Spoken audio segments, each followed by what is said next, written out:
The way she carries it, nako.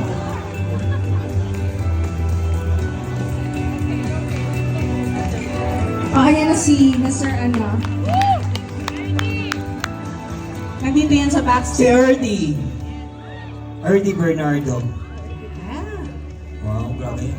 Ako. Ako si Ernie, ano naman yan ng inspiration mo dyan? First of all, good evening to all of you. Maraming salamat po sa pagpili niyo po sa akin dito. Thank you so much. Dahil first time ko lang po na makasama rito sa ganitong larangan po ng event na ganito.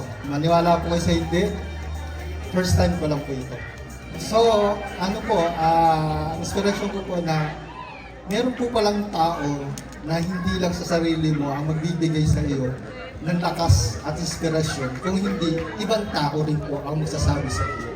Kung kaya mo, kaya nila, kaya mo. Yun po, maraming salamat po. And thank you. Grabe. Natalo ka dyan kasi wala kang kasabihan. Dapat may kasabihan ka. Sayang, wala na. Wala ka ng chance. Pero parang